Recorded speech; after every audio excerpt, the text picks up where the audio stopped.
What's up, guys? DJ Myst here, and today we are reviewing Teenage Mutant Ninja Turtles Mutant Mayhem.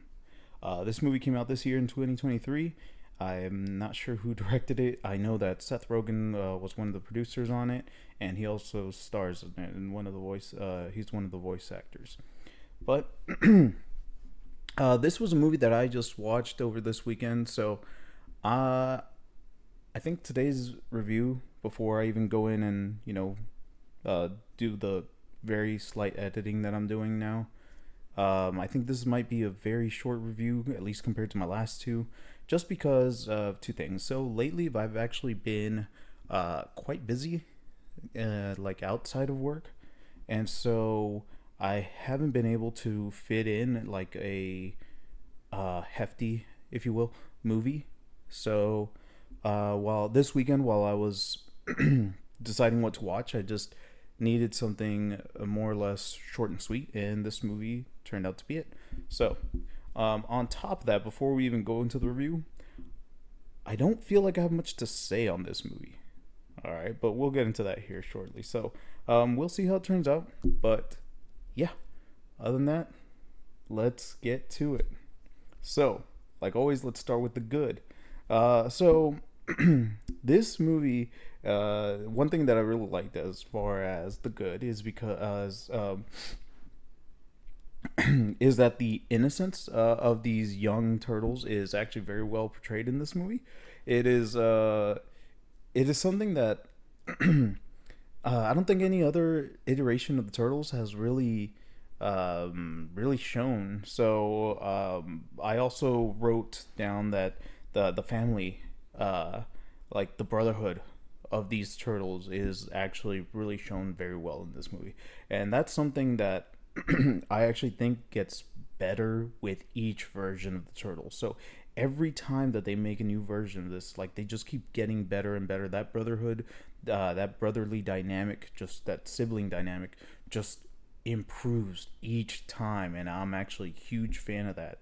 So that being said, they're always 15 in every version, and I think this one really portrays that innocence very well. Like, so you have the I believe it was the 80s version, and then like the early 2000s versions, and that a lot of people may say that those were like really too mature for 15-year-olds, but if you look back in time, and still this is an issue today, but kids are being forced to grow up way too quickly. So I actually believe that 15 years old, even though they acted way more mature in past iterations, I think it's actually where it should have been for the time. So like because that's just in general, kids have to grow up way too fast.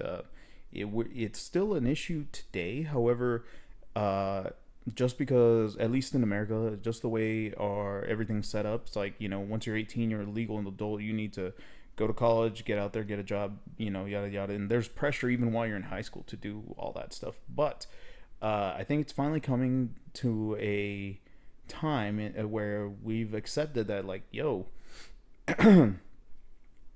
we are younger for longer than we are allowing ourselves to be. So that's really cool that they now, in my opinion, they did seem a little bit younger than 15. However, I'm glad that they were finally a lot more innocent than in previous versions. So that was really cool, and I really love the strong brotherhood that was portrayed here, because in a lot of the former versions, and again, they get better as these versions go on, but they felt more like teammates, as far as like, I mean, I don't want to go as far as to say like coworkers, but they definitely felt more like friends than brothers. And here they really did a good job of like making these guys feel like, no, these guys grew up with each other.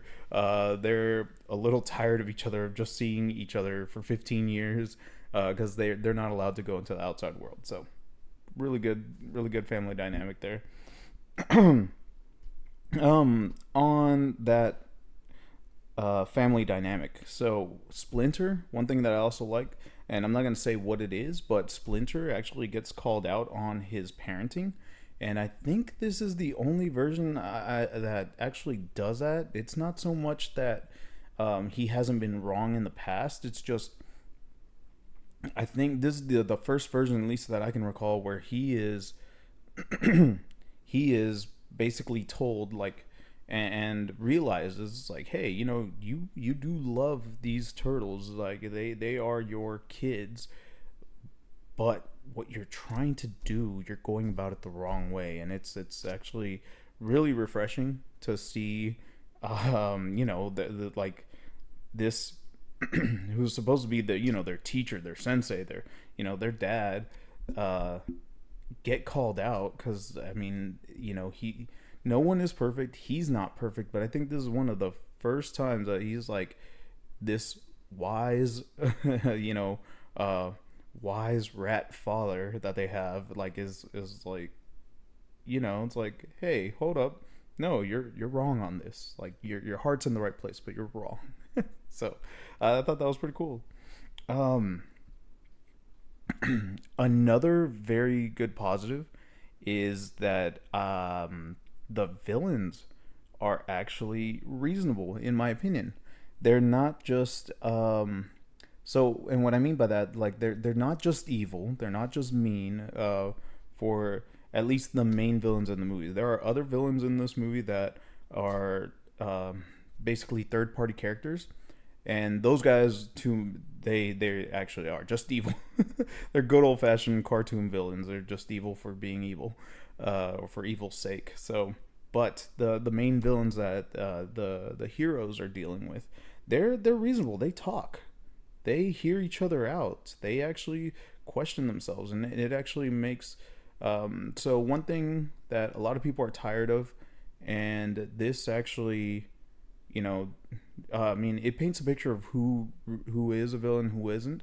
However, it it really makes it doesn't it doesn't sympathize the villain. So like I think a lot of people are tired of like villain stories where you need to be sympathetic for the villain, or you just need to understand where they're coming from, like in a manner that is I guess quote unquote justified. No, like I think that the villain's motivation in this is actually, it's kind of like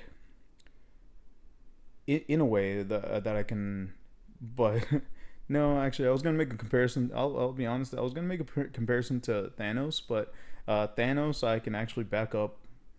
I want to say I can back up more than so the villain in this movie is called Superfly, played by Ice Cube, and but actually what I can relate it more to is more Magneto from X-Men.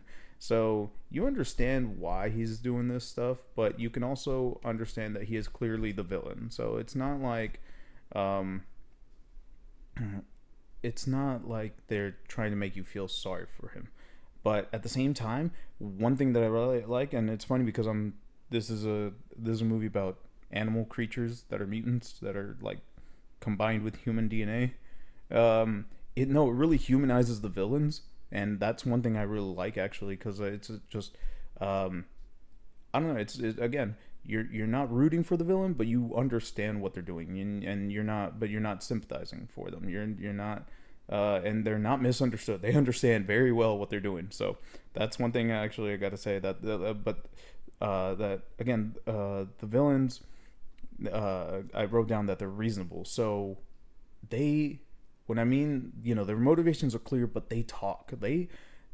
That's one thing I really like. Now, Superfly is more stubborn than the other group of villains, but I actually do like how they, even he, hears them out. They talk, they try to negotiate more than once, and it's really well done. So I thought that was really cool. These guys aren't just pure evil. You know, so yeah, props on that. Um, Also, one thing that is good in this movie, and I think this is just something that has been lost in cartoons, and there's two things that I wrote down that might seem like a negative, but it's actually they're positive for me.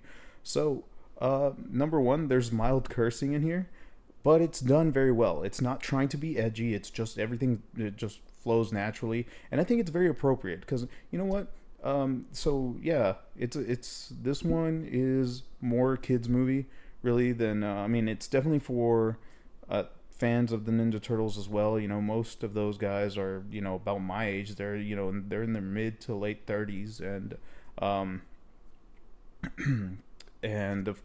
but they also have kids now that are like probably some of them probably have kids that are 15 the turtles ages. So and that's one thing I actually like about Ninja Turtles in general. Every time that they really are timeless, and they seem to do very good job of relating to a newer generation and a younger audience each time that they come out with a new version.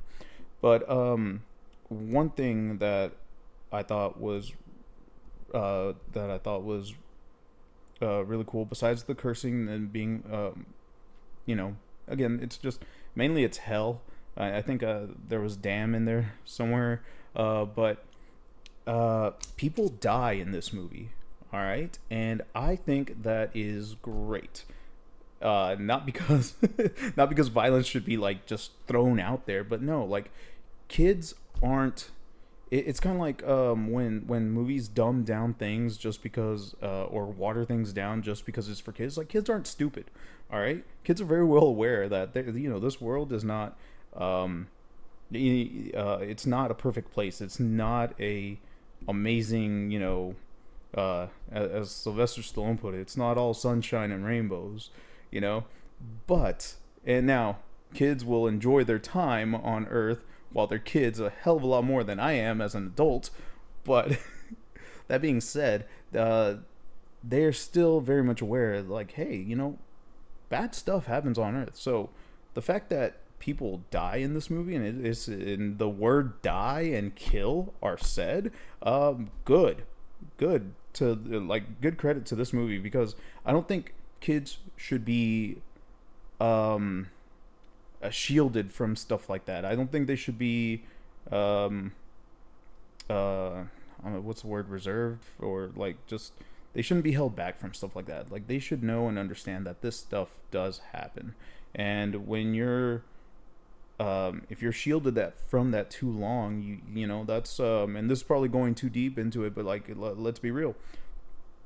That's when when you have to face these things later than sooner, or not at the right time. Again, I'm not wanting kids to grow up faster than they should, but they also shouldn't try. You shouldn't try to shield them from the ugliness that is present in this world. And I think that's very well done here. It's because I think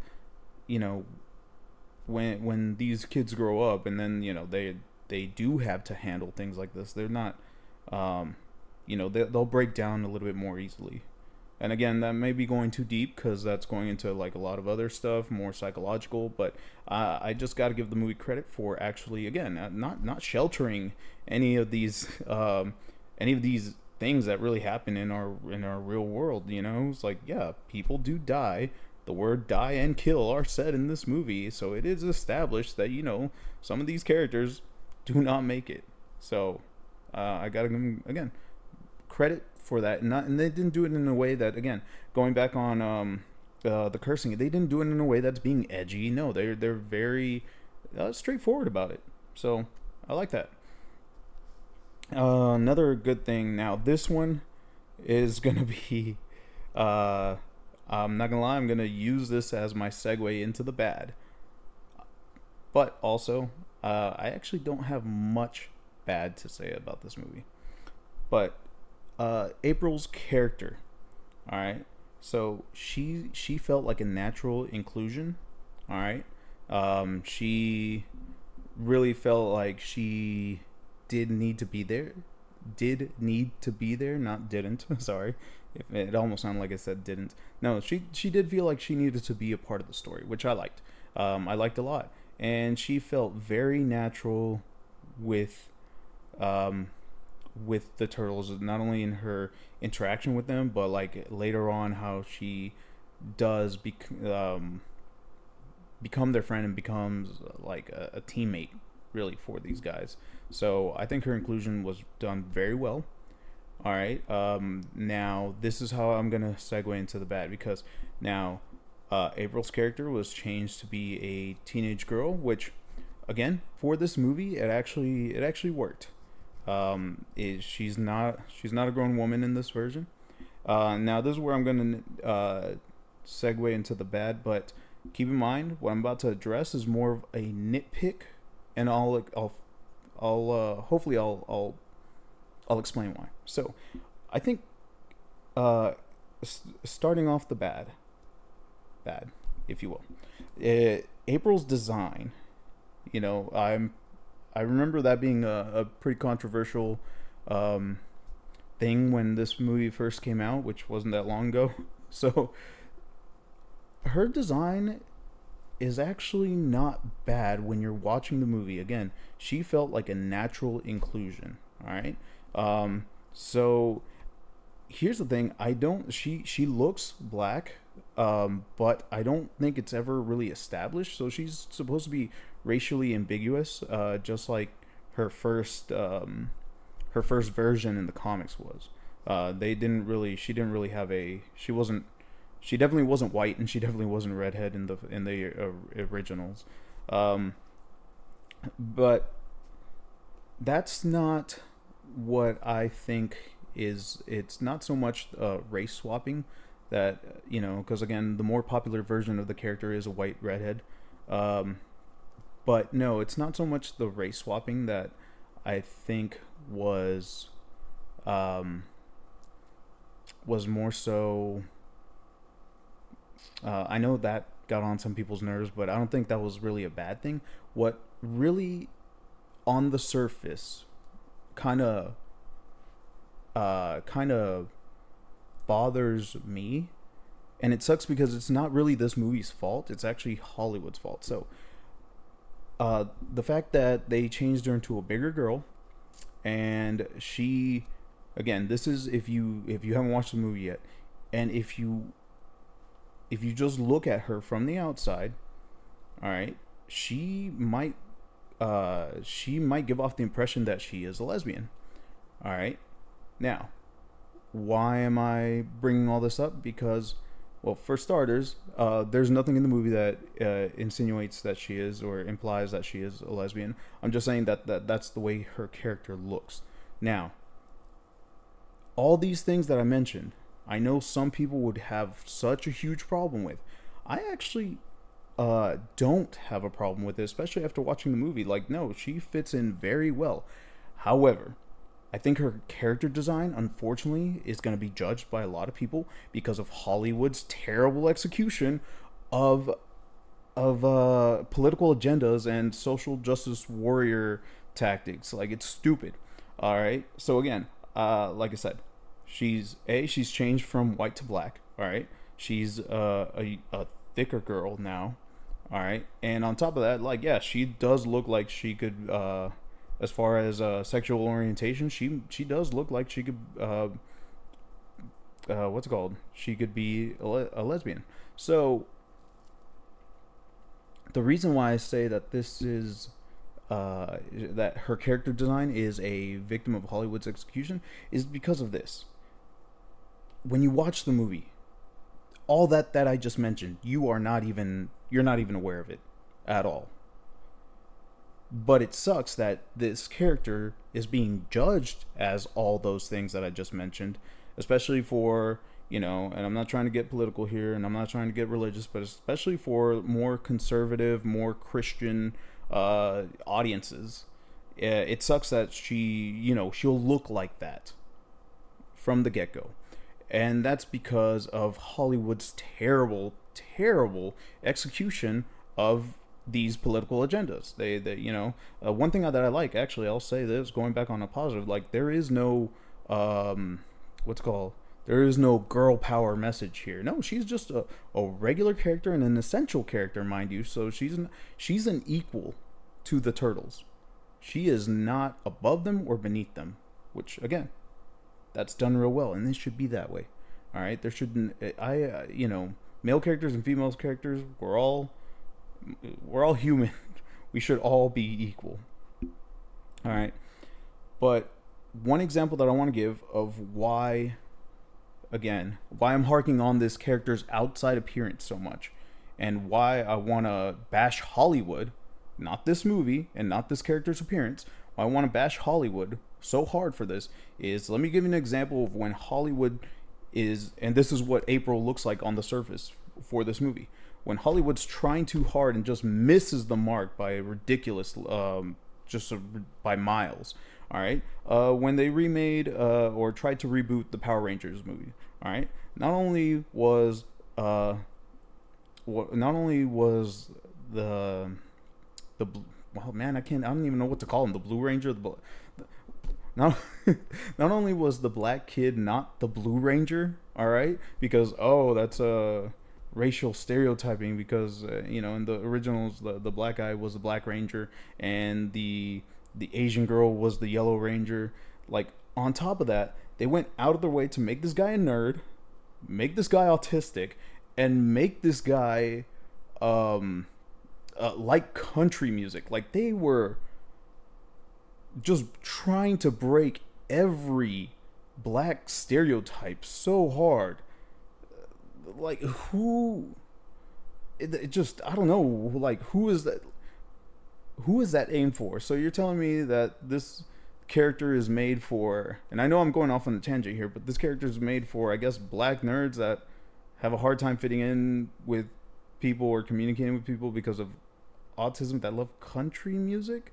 And again, when you say it that specifically, you're just looking at this character and like, what the hell is this character supposed to be? Who the hell is this character supposed to be for?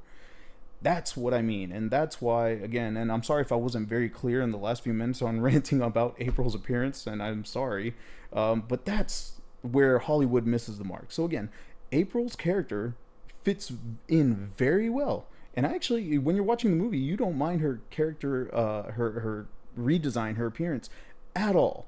But because of Hollywood just screwing up so many times with other characters, trying to be appealing to, again, to diversity, to political agendas, to I don't know what. They take the enjoyment and the fun and the possible representation of these characters. So it sucks because April on the surface looks like she's trying too hard. All right, it looks like, again, Billy from I think his name was still Billy. Billy from the Power Rangers reboot, where, like, you're trying too hard, man. You're trying too hard to deviate from something that is so simple. Then probably wasn't even. Now, I'm not sure. I haven't done my research on that, but probably wasn't something that was ill-willed even in the '90s, where they made the black guy the Black Ranger.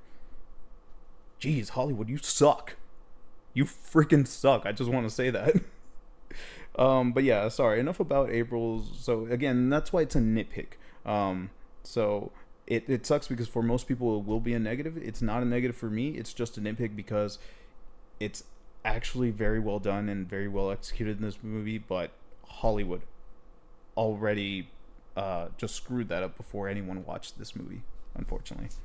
All right. So, but anyways, enough of that. Again, I know it sounds like I went a huge tangent about just this redesign, but I think it should also be addressed, like, again, because a lot of people are going to judge this character before they even watch the movie, and unfortunately it is going to be a very a certain political and religious group, which I don't think should be a thing, but unfortunately here in America, still in this year of 2023, it's still an issue. Anyways, so more bad things, and these are actually, I don't have much, like, I will go into detail about my bad, but this is one of those movies where I actually don't have much bad to say, and the bad feels more like they're just slight inconveniences, like, so one thing that I wrote down is that the boys' personalities aren't really there, and what I mean by that is, like, the personalities that you're familiar with these guys, they're barely there. Like, Leonardo's they're all heroes. Sorry, the leader. That Donatello's the nerd, and Michelangelo's the silly one, and Raphael's the short tempered one. and those characteristics are barely there now. Maybe because in this version they're really trying to drive the point that they are very very young, um, that they are still kids. Maybe that's the point. But even at 15 years old, I would imagine that they already have those personalities. Like I wanted to see Raphael be more rash, but he wasn't. I didn't really get too much nerdy vibes from Donatello. Heck, as far as Michelangelo being the class clown of them all, it's like no man, like they all seem to mess with each other pretty regularly, to be honest. And yeah, and even Leonardo like just felt like he didn't. And again, this is I guess somewhat of an origin story, anyways. So I get Leonardo. He's not supposed to be the strong leader yet, but he is. It definitely feels like he was just given the title, and it doesn't feel like he has any leadership qualities at all in this movie. But again, maybe that's the point. I don't know. Either way, I felt like these weren't the turtles that we were familiar with, and maybe they were trying something new. Because keep in mind that the turtles that we are familiar with, that was something new. About 20 years ago. Because I think that really got established with the 2003 cartoon version. That's when they really got their personalities. Okay, Donatello's the nerd. Raphael's the hothead, and and Michelangelo's the he's the goofy one. So I'm always about trying new things. I'm always about them putting a new spin on it. But they weren't very distinguishable from each other. They all just seemed to have the same personality, which is we're kids. So that's why I wrote that down as a bad thing. Let's see here. Also, this is again. This is why I say minor inconveniences. So, because this wasn't bad, it wasn't as frustrating as it is in other movies. But the pop culture references, I just think, are gonna age this movie very poorly. They're appropriate for the for the movie, and again, these guys are kids, so they're talking about all the most popular things right now. But I just don't think that's gonna go down well. 10 years from now, when someone watches this movie, they're gonna ask a few questions, or they're gonna have to look something up, or they're gonna be like, "Oh yeah, that person was a thing," So I think it could have cut back a little bit on that. So, but it's not. Again, it's just a minor inconvenience that I think hurts the film. It doesn't really hurt. It hurts the film as an art form, rather than it hurts the film with its story in that it's trying to tell. So, and then the biggest flaw for this movie, and this is why I say that I don't have much bad to say about it, but this is very much one of those things that um, you feel throughout the whole movie, and this is probably the biggest thing that holds this movie back. It's empty. Like, the plot is simple and it's very easy to follow, but besides the main plot and a few jokes here and there, this movie has nothing to offer me, and that's kind of sad. This is now I go back to something I said earlier, like with their personalities. That may be the point. That may be the purpose of it. Like, if you're asking, well, what do you mean? It's like they wanted to give you an empty movie. It's like, no, it's very much a kids movie. So maybe they didn't have to go very deep on any of this stuff, and maybe that's not the point. They were just trying to show you a very child friendly movie, and they didn't need to go too hard with the character development. Again, like I said earlier, Splinter learns a lesson, the turtles learn a lesson. It's more than just saving the world, but it's also not that lesson. It's a very good lesson, by the way, on both of those characters. And April learns the same lesson as the turtles, but it's not it doesn't go much more than surface level, and a lot of this movie doesn't go much more than surface level. So, but one thing I will say, some of the jokes are pretty smart. It is not as funny of a movie as I thought it would be, which is good. Which is good because when I first saw the trailers, I thought that it was going to be one of those movies that's trying too hard to be funny when it comes to uh, just just being funny. Really, I thought it was gonna try way too hard on the humor, and it didn't do that. So that was really cool. It has a few good jokes though. Not all the jokes land, but I did appreciate a good amount of them. So yeah. So overall, and I know I went on a huge tangent there, and I know my channel's not big, so I don't know how that, because I really don't ever go into I really don't go into like uh, political or religious views, but I feel like it should have been. I feel like for this movie, it should be addressed. So, but that's if I ever rant about that again, it won't just be like with this movie. I'll definitely it'll just be a rant against Hollywood in general. But I'll save that conversation for another day. So but I know I try to keep things as neutral as possible. I really don't talk about that stuff. But again, besides that, I don't know if that's gonna hurt my channel. That's why I said like, okay, I know my channel's not big, but man, if I burn it to the ground before I even start, I was like, well, whatever, man. You know what? Honestly, the point of that whole rant was neutrality to begin with. So yeah, I have no shame in my rant because I was being as I try to be, as I try to try as I try to be in general, and as I feel like I have been to this point, as very neutral as possible. So, but other than that, man, my overall thoughts on this movie. So this one kind of sucks because I wanted to give this a slightly higher score when I got done with it, but as I started to write down my notes and as I started to think about it, unfortunately, I don't feel like I'd be honest with that rating. So originally, like right when I finished watching this movie, I was gonna give it a 6, but that's the one that I that's the one that I felt was a dishonest to me and dishonest to you guys. So my final verdict and my honest opinion, this movie gets a 5 out of 10. It's aight.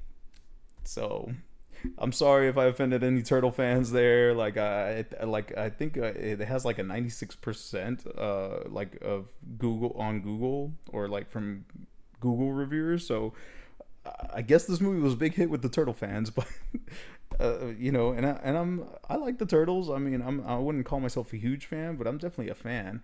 But yeah, it was just all right, man. It was just like I said, it was just which again, I'm sorry if y'all really enjoyed this movie.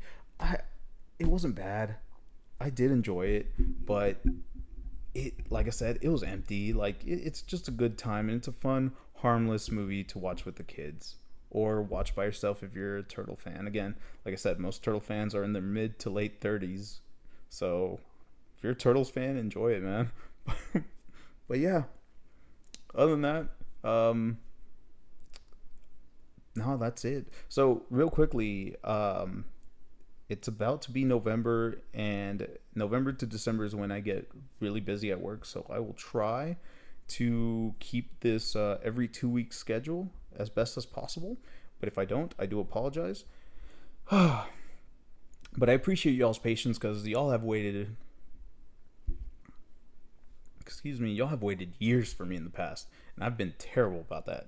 I'm terrible at consistency. So I'm gonna try to excuse me, I'm gonna try to do my best to upload every 2 weeks or so. All right, that's been my how do you say it? That's been my habit lately, so I'll try to keep that. But other than that, thank you guys for tuning in. That was Teenage Mutant Ninja Turtles Mutant Mayhem. I appreciate you guys for sitting through this review, for showing y'all support, and I hope to see you guys in the next one because I really do appreciate all the views, all the support, and you guys joining me through every single one of these reviews. So keep being awesome. Thank you so much, guys. This has been DJ Myst. Peace.